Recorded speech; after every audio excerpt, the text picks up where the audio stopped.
Welcome to KAFA Technology. You are watching another new video. In today's video, we will look at KAFA Technology's explosion-proof guide rail block manufacturing process. First, high-quality metal is precisely machined on a CNC machine. Then, the parts are cleaned and assembled with premium balls and advanced sealing systems. Finally, the quality of each guide rail block is ensured. After production, each guide rail block is tested for smooth movement, precision, and overall performance.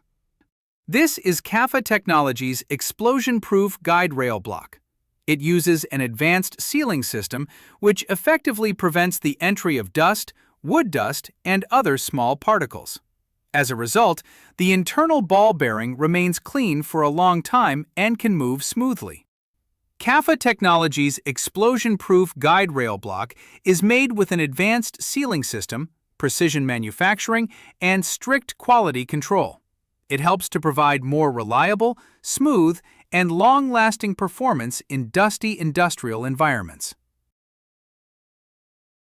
Thanks for watching.